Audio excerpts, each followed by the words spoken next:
Asan Xidmət Mərkəzində vətəndaşın xəbəri olmadan adına saxta sənəd imzalanıb, əmlakı ələ keçirilmək istənilib. Bu şok iddia ilə Müdafiə Nazirliyinin Tibb Baş İdarəsinin keçmiş rəisi general-mayor Natiq Əliyevin qızı Türkər Əliyeva çıxış edib. Rəsmi mediator kimi fəaliyyət göstərən şikayətçi dövlət qurumunda üzləşdiyi qanunsuzluğun pərdə arxasından danışıb. Baş verən hadisə ilə bağlı general qızı dərhal hüquqi müstəvidə addımlar atıb. O, Sumqayıt bir saylı Asan Xidmət Mərkəzinin rəhbəri Kəmalə Rəhimovaya rəsmi qaydada müraciət edib. Məsələnin cinayət xarakterli olduğunu nəzərə alan şikayətçi, həmçinin Baş prokuror Kəmran Əliyeva və Daxili İşlər Naziri Vilayət Eyvazova şikayət ərizələri ünvanlayıb.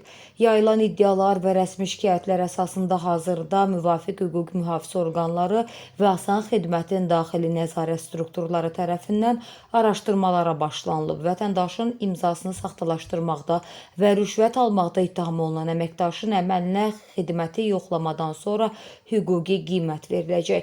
Şəffaflıq və vətəndaş məmnuniyyəti prinsipi üzərində qurulan bir mərkəzdə belə bir saxtakarlıq iddiasının araşdırılması ictimaiyyətin diqqət mərkəzindədir. General qızının əmlakını hədəf alan bu şəbəkənin digər üzvlərinin olub-olmaması aparılan istintaqdan sonra bəlli olacaq. Mövzu diqqətimizdədir. Demək, bugün mən başıma biri iş gəlib. Mən olmaya, mən iştirak eləməyə, mən heç ora addım atmaya, o qurumu heç tanımaya, yəni ki, bir sayılı Sumqayıt Asan Xidməti tanımaya, mənim adımdan sənədlər imzalanıb.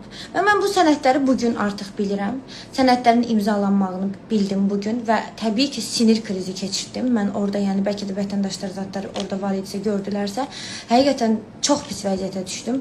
Və mənim adımdan mənim imzam olaraq götürüblər, imzalayıblar sənədləri və bu sənədlər aşkara çıxır.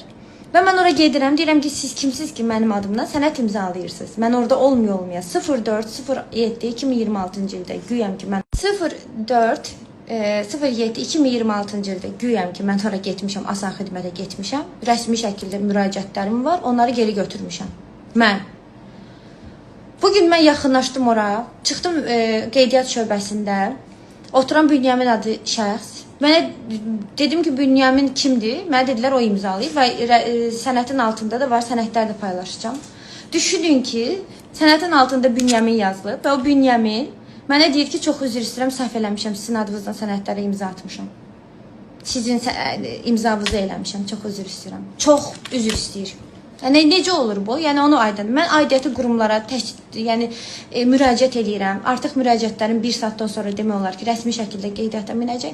Amma belə də sosial şəbəkə ilə paylaşıram. Dostlarımdan xahiş edirəm ki, mənə kömək olsunlar, hamısı paylaşsınlar.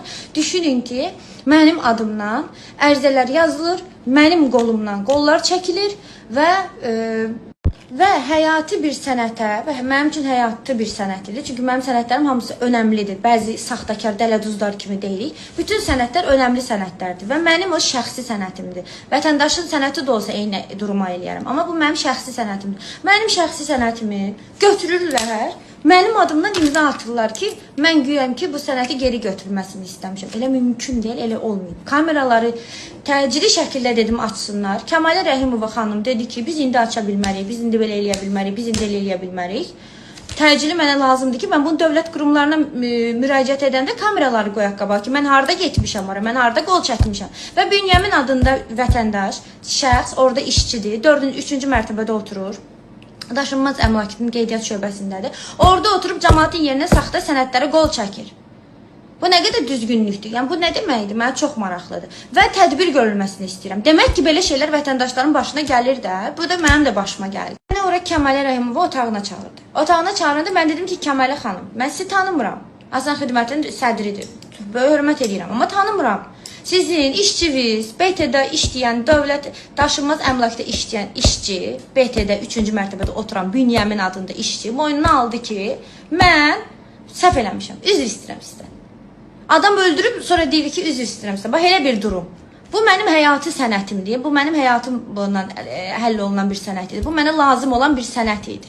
Amma siz sənəti götürmüsünüz, mənim adımdan pula görə, bütün də kimdən 15.000 pul almışsınız, nə eləmişsiniz? Bunlara görə mənim sənətimlə oynamısınız, mənim həyatımla.